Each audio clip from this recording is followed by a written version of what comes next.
வணக்கம். தமிழ்நாடு, ஆந்திர மாநிலம், கர்நாடகம் மற்றும் வெளிநாடுகளில் சில பகுதிகள். நீங்க ஆன்மீகத்தை குறித்து நிறைய வீடியோ போட்டுட்டு இருக்கீங்க. இந்த ஆரோக்கியம் ஆனந்தம் இது குழந்தைகளுக்காக நீங்க ஒரு பயிற்சியை நடத்திட்டு இருக்கிறதா நிறைய வீடியோல போட்டிருக்கீங்க. பெரியவர்களுக்கு சம்பந்தப்பட்ட விஷயங்கள் தான் நிறைய போட்டுட்டு இருக்கீங்க. குழந்தைகளுக்கு சம்பந்தப்பட்ட விஷயங்கள் இதுவரைக்கும் வீடியோக்களே வரல. தயவு பண்ணி குழந்தை படிப்புக்கு சம்பந்தப்பட்டதும், குழந்தைகள் மனோநிலை மனதிற்கு சம்பந்தப்பட்ட விஷயங்களும், குழந்தை வளர்ப்பு முறையை பற்றிய விஷயங்களையும், பர்சனாலிட்டி டெவலப்மெண்ட், மனித மேம்பாடு இதை பற்றியும் சில வீடியோக்கள் போடணும் அப்படின்னு சொல்லி நிறைய அபிமானிகள் கேட்டிருக்கிறதுனால நான் குழந்தைகளுக்கு சம்பந்தப்பட்ட சில வீடியோக்களை போடணும்னு ஆசைப்படுறேன்.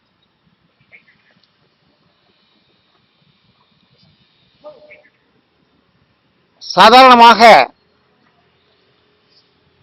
குழந்தைகள் சரியாக படிக்க முடியாம இருக்கிறதுக்கு நம்ம பெற்றோர்களும் ஒரு காரணம். என்னடா அது நம்ம கேட்டோம் வீடியோ போடுன்னு இவர் நம்மையா தப்புன்னு சொல்றாரு அப்படின்னு நினைக்காதீங்க. ஒவ்வொரு குழந்தைக்கு ஒரு கெப்பாசிட்டி இருக்கு. இன்டெலிஜென்ஸ்ங்கிறது எல்லா குழந்தைகளும் ஒரே மாதிரி இருக்காது. சில குழந்தைகள் ஒரு புத்தகத்தில் இருக்கக்கூடிய ஒரு பக்கத்தில் இருக்கக்கூடிய விஷயத்தை படித்தால் ரொம்ப குறுகிய நேரத்திலேயே அந்த அந்த பர்டிகுலர் பேஜில் இருக்கிற விஷயத்தை படிச்சதை அப்படியே ரீப்ரொடியூஸ் பண்ற கெப்பாசிட்டி சில குழந்தைகளுக்கு உண்டு. வயது வரம்பு இல்லாமல் படிச்சதை அப்படியே ஒப்பிப்பாங்க. ஒரே தடவை படிச்சு அதை ஒப்பிக்கக்கூடிய கெப்பாசிட்டி அந்த குழந்தைகளுக்கு இருக்கும். சில குழந்தைகளுக்கு 4 தடவை 5 தடவை படிச்சா கூட சரியா முழுமையா என்ன படிச்சிருக்கோம் அதை வெளியே கொண்டு வர தெரியாது. இன்னும் சில குழந்தைகள் நீங்க என்னதான் வற்புறுத்தினாலும் நீங்க வற்புறுத்துறீங்கன்னு உட்கார்ந்து படிக்குமே தவிர கண்டிப்பாக அந்த குழந்தைக்கு படிக்கணுங்கிற இன்ட்ரெஸ்டே இருக்காது. குழந்தைகளுடைய கெப்பாசிட்டி என்ன இருக்குதுன்னு தெரிஞ்சுக்காம பெற்றோர்கள் தன் அக்கப்பக்கத்து வீட்டில் இருக்கிற குழந்தைகள் எல்லாம் நல்ல மார்க் வாங்குறாங்க, நல்ல கிரேடு கிடைக்குது, அதே ஸ்கூல்ல படிக்கிற நம்ம குழந்தை சரியா மார்க் வாங்க மாட்டேங்குதுன்னு மனசு பேஜார் பண்ணிக்கிட்டு குழந்தைக்கு பிரஷர் கொடுக்க ஆரம்பிச்சிருவாங்க. குழந்தைங்களுக்கு நீங்க கொடுக்கிற பிரஷரை எடுக்கக்கூடிய சக்தி கெப்பாசிட்டி இருக்காது. ஆனா அதை நீங்க சொல்றதை கேட்கறதுக்கு ட்ரை பண்ணும். எப்ப நீங்க பிரஷர் ஜாஸ்தி கொடுக்க ஆரம்பிக்கிறீங்க மன உளைச்சல் வந்துடும் குழந்தைக்கு. உங்களுக்கு தெரியாமையே குழந்தைக்கு ஆன்சைட்டி, டிப்ரெஷன், ஃபியர், ஸ்ட்ரெஸ், மன அழுத்தம் இது எல்லாமே வந்துடும். ஹோம்ஒர்க் கொடுத்துருக்காங்க, படிக்க சொல்லி நிறைய பாடங்கள் இருக்கு, அந்த குழந்தைக்கு விளையாட வேண்டும் என்ற ஆசை இருக்கு, டிவி பார்க்கணுங்கிற ஆசை இருக்கு, ஏதோ சில தின்பண்டங்களை தின்ன வேண்டும் என்ற ஆசை இருக்கு. அந்த குழந்தைகளுடைய ஆசைகளை எல்லாம் தவிர்த்து விட்டு எதுவும் பண்ணாத நிறைய போர்ஷன்ஸ் இருக்கு, நீ இப்ப உட்காந்து படிக்கலன்னா இந்த போர்ஷனை 2 மணி நேரம் 3 மணி நேரத்துல படிக்க முடியாது உன்னால, இன்னைக்கு நீ படிக்காம விட்டுட்டன்னா நாளைக்கு படிப்பினுடைய பளு ஜாஸ்தி ஆயிடும் அப்படின்னு அந்த குழந்தைக்கு அவனுடைய கெப்பாசிட்டிக்கு மேல அவனுக்கு பிரஷர் கொடுத்து உட்கார வச்சிங்கன்னா சும்மா வச்சுக்கிட்டு படிப்பானே தவிர தலையில 5 பைசா எதுவுமே உள்ள பதியாது. அதனால ஃபர்ஸ்ட் குழந்தைகளுடைய விருப்பம் என்ன இருக்குன்னு தெரிஞ்சுக்கிட்டு விளையாட ஆசைப்பட்ட குழந்தைய விளையாட விடணும். கண்டிப்பாக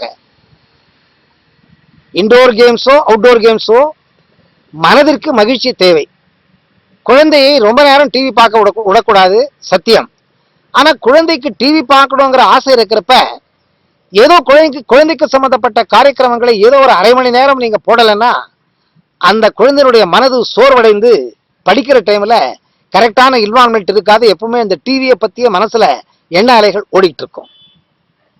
அதனால கொஞ்ச நேரம் பழமொழியே இருக்கு, பொயட்ரியே இருக்கு, work while you work, play while you play, that is the way to be happy and K. அதனால எல்லாத்துக்கும் ஒரு டைம் இருக்கு. டிவி பார்க்கறதுக்கு ஒரு டைம் அலோகேட் பண்ணுங்க, விளையாடுறதுக்கு ஒரு டைம் அலோகேட் பண்ணுங்க. அந்த விளையாடுற டைமையும் டிவி பார்க்குற டைமையும் காம்ப்ரமைஸ் பண்ணாதீங்க. குழந்தைகளுக்கு ஆனந்தம் கிடைக்கக்கூடியது, சந்தோஷம் கிடைக்கக்கூடியது ரெண்டுல ஒன்று டிவி, ரெண்டாவது விளையாட்டு. ஸோ அதனால குழந்தைகளை விளையாட விடணும்.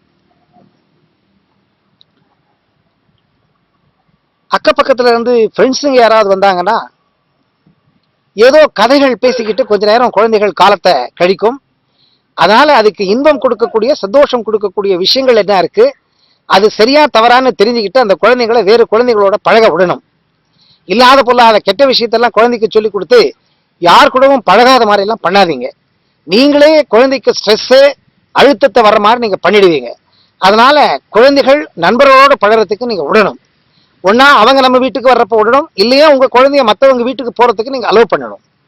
எல்லாமே டைம் கொடுத்துருங்க. அந்தந்த டைம்ல குழந்தை கரெக்டா டிசிப்ளினை கத்துக்கிற மாதிரி பண்ணிட்டீங்கன்னா, படிக்கிறதுக்கு ஒரு டைம் இருக்கு, அந்த நேரத்தில் நான் படிக்கணுங்கிற அந்த இச்சை குழந்தைக்கு தானாகவே வந்துடும்.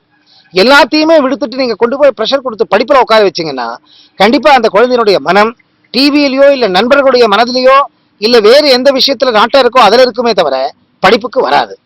அதனால குழந்தைக்கு சம்பந்தப்பட்ட ஆனந்தத்தை கொடுக்கக்கூடிய விஷயங்கள் என்ன இருக்கு, அதை கண்டிப்பாக நீங்கள் நிறைவேற்றி கொடுக்க வேண்டும்.